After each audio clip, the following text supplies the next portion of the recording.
demons the size of star systems, and warp entities that would put to shame the biggest kaiju. The Immaterium has creatures that are beyond comprehension. So here in this video, we will try and showcase at least 10 of these, at least the ones that are properly described in scale. But before we begin, we should address that the greater demons of the Chaos Gods can alter their size as they wish to, and inside the warp or in the Eye of Terror, they can be as big as their powers allow them to be. In real space though, they are constrained by their tether to the warp, hence many of them appear smaller relatively. Now, with that out of the way, let's get to the 10. At the bottom we have the Demon Behemoth. So these Ruinstorm Demon Behemoths were absolute nightmares on the battlefield seen during the Horus Heresy. Imagine a creature the size of a titan, but instead of just metal and machine, it was also full of writhing tentacles, gnashing teeth, and all in all full of pure warp-fueled rage. These hulking monstrosities weren't just big, they were living engines of destruction, tearing through fortifications, crushing infantry like insects, and swatting away tanks aside with ease. They were the chaos equivalent of Imperial Titans, sent in to smash through the toughest defenses and pave the way for the demon hordes that would follow. Battling these was a death sentence to say the least, and only with really serious firepower, a relentless barrage of heavy weapons, could one of them be taken down. And even then, killing one doesn't mean that they were truly gone. The warp doesn't play by those rules, and these things could just be reborn again. So coming to number 9, we have the Prisoner of the Emerald Cave. In the Damnation of Pythos book, we get a glimpse of how monstrous a greater demon could become. The Prisoner from the Emerald Cave was a towering nightmare, a demon of impossible size that dwarfed everything around it, including the warhound titans of Legio Crucius, whose guns barely seemed to even register against its ever-shifting hide. Its entire form was a writhing mass of filth and disease, constantly oozing with corruption and reshaping itself in response to whatever weapons were thrown against it. Nothing about it was fixed, as eyes, limbs, and mouths would manifest and disappear in an instant, as if the creature itself couldn't decide on a single shape. In the battle, the Scout Titans of Legio Crucius and tanks of the Imperial Defenders poured all their firepower into it, but the creature barely seemed to even notice it, maybe due to both its stupendous size and being a greater demon of Nurgle, and we all know about the durability that Nurgle's followers are known for. If its sheer bulk and resilience weren't terrifying enough, the Prisoner had strength to match. With one of its tentacles, it lashed out and seized a Warhound Titan, gripping the Scout-class God Engine like it was nothing more than a struggling insect, trying to break free. Such was the scale and the power of the Prisoner of the Emerald Caves in Pythos. Number 8. Slyte. So Slyte is a terrifyingly powerful demon, classified as a Demonicus Arcana Majoris, meaning it was an entity of such magnitude that it threatened the entire Imperium before being banished by Inquisitor Gideon Ravenor using an improvised chaos ritual, which would have pushed his actions to being quite heretical, but it is what it is. Anyway, while the Slyte's demon's allegiance is unknown amongst the Chaos Gods, its ability to cause rapid decay suggests a connection to Nurgle. In its early stages, Slyte granted its hosts unnatural resilience and the ability to decay anything it touched, reducing people and objects to withered husks in an instant. It also displayed an eerie resistance to Enuncia, the reality-warping forbidden language. So when fully unleashed, Slyte became a mountain-sized horror, a writhing pillar of rotting tentacles, each tipped with grasping fingers and gaping mouths. Anything that came into contact with this polyp was instantly consumed by decay, its very presence warping the battlefield into a nightmarish wasteland of death and disease. At number 7 we have the Foulspawn. So this one was one of the most disgusting champions of Nurgle. It is so vile that even the battle-hardened warriors would collapse in fits of gagging and nausea at the mere sight of him. He was once a mortal who devoted himself to the Plague God. He was eventually rewarded by being turned into a Chaos Spawn. So normally that's usually a death sentence, as most Chaos Spawns don't really last long. They are either killed in battle after enduring a lot of damage, or they collapse under the burden of their own mutations. But this Foulspawn was different. It could bear the love of Nurgle. His bloated, ever-mutating body found a grotesque way to sustain itself, by devouring anything and everything it could get its slimy toad-like tongue into. This endless cycle of feeding and mutation caused him to grow into a massive plague-ridden horror, pulsing with warp energy and crawling with demonic diseases. His endless rampage pleased Nurgle, but not everyone was a fan, especially Mortarion, since it turned out that even his own Death God warriors weren't safe from the Foulspawn's hunger. Rumors say the Foulspawn never stopped growing. Now it's said to be the size of a mountain, a living mountain, an unstoppable ever-hungry horror that prowls the plagued planet inside the Eye of Terror. And of course it ended up being there after being banished by Mortarion. Number 6. The Demon Leviathans. Demon Leviathans are absolute nightmares drifting through the warp. These are massive, fiery monstrosities which are bigger than any Imperial battleship. They swim through the Immaterium like cosmic demonic predators. And they aren't just regular demons, they are actually born from the raw madness of the warp and shaped by the insane power of Tzeentch, molded into terrifyingly titanic forms.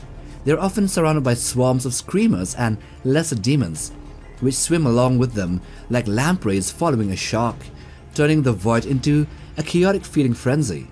When one of them finds a ship traversing the void or through the Immaterium, the demon Leviathan would immediately attack, tearing through the metallic hull and devouring everything.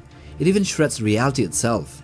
They have been reported to even be in the webway at certain instances. Luckily, like any massive warp-born demon, they can't stay in real space forever, as sooner or later they have to slip back into the warp. Number 5. Gharghatuloth. This one here is evidence of 40k drawing inspiration from H.P. Lovecraft. Gharghatuloth is one of the most powerful demonic princes of Tzeentch, also known as the Prince of a Thousand Faces, the Forger of Hells, and the Whisperer in Darkness. Obvious much? It's not just some monstrous warlord, it's a creature of pure information, thriving on knowledge, deception, and manipulation. So when it manifests in real space, it doesn't take a single shape but appears as a towering black pillar of flesh, writhing with countless mouths and eyes, as a massive polyp of corruption. It also manifests through avatars, whispering into the minds of its followers and shaping reality through corruption rather than brute force. Before becoming a nightmare it is now, Gharghatuloth actually walked amongst mortals. It lived multiple lifetimes, sometimes as a warlord, sometimes as an observer, silently watching history unfold. It saw the age of strife, the rise of the Emperor, the Horus Heresy, and the long, slow decay of the Imperium that followed.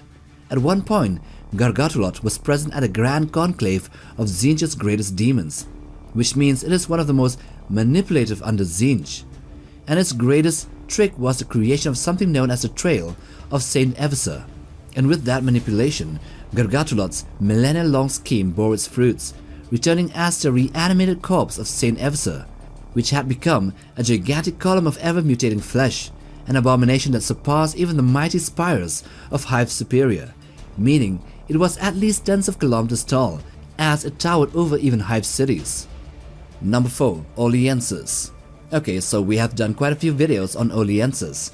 You know that morbidly obese human/demon world? This planet is an unfathomably massive figure adrift in the void of space close to the Eye of Terror, where the machinations of the warp can manifest in incomprehensible scale.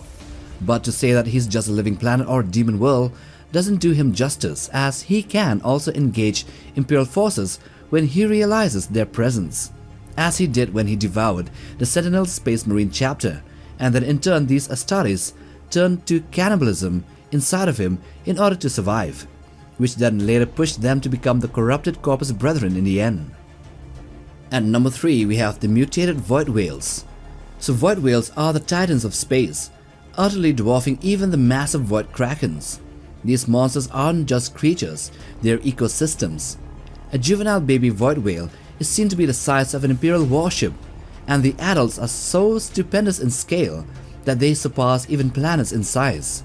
They drift through the void and sometimes ending up inside the warp, where their massive bodies, create gravitational disturbances that can cripple nearby ships. Due to their travel through the warp, the forces of chaos have mutated some of these into planetary-scale semi-demonic beasts. Their flesh become home to parasitic creatures to insidious warp-born entities and lifeforms that nest in their folds and crevices. The biggest of these void whales was a warp-corrupted specimen that was stated to be 12,000 miles in length, which means around 19,000 kilometers. That makes it longer than the diameter of Terra. And in 887 of M41, another such hideously mutated void whale emerged from the warp, but luckily was destroyed by the space wolves. Number 2. The Rites of Passage Warp Beasts. One of the biggest ever description of the greater demons was seen in the book Rites of Passage. This warp entity that emerged during the ritual in Vol'lise was a monstrous otherworldly beast, drawn forth from the Immaterium by the sacrifice of 8 navigator eyes. It was not a demon of any single chaos god, but rather a massive primordial warp beast, a manifestation of the raw hungry madness of the Immaterium itself. When the ritual neared completion, reality split open in the void, revealing the abyss beyond, and from that tear in space, this creature peered into the material world, an entity that defied natural form and was larger than a world. This we know since it was brought to real space to devour that planet. And number 1, we have the Eye of Terror Bloodthirster. So this Bloodthirster encountered in the Eye of Terror, the novel, and also the location, is an entity of unfathomable scale and power. It is a greater demon of Khorne that defies mortal comprehension. It was first seen drifting through a warped planetary system, with its sheer size eclipsing planets and even the bizarre disc-shaped green sun at its system's center. Though vaguely humanoid, it is a monstrous being of war and destruction. Its body was covered in thick crimson fur that bristles would barely contain fury. Its head is unmistakably that of a savage, fanged beast, a monstrous dog-like visage with glaring eyes that burn like blood-filled pits. It also had massive horns and great membranous wings. This demon also showed that it had size manipulation abilities, as when it approached the wandering star, which is a vessel of the Imperium, it became smaller. When once it was large enough to overshadow an entire star system, it diminished into merely 20 times the size of the spacecraft. Still a stupendously massive figure, with its blood-red eyes blazing with burning malice as it scrutinizes the insignificant vessel in front of it. Also in the depths of the Eye of Terror, where the laws of reality are twisted beyond moral comprehension, 2 other immense greater demons emerge, with their sheer size dwarfing entire solar systems. These monstrous entities, with their true forms beyond mortal reckoning, shifted and shrank themselves down to the scale of just stars. Stars, imagine that. Each selecting a planet as their own, actually stealing those planets. They then fashion a great bridge of unknown material, linking their stolen planets together across the void. Across this bridge, the mortal followers of each of these demons were then unleashed, cast into a relentless, ceaseless combat in the middle, all at the whim of their masters. To them, this was nothing more than a game, a grotesque spectacle of death and destruction on a planetary scale, all to please the blood god.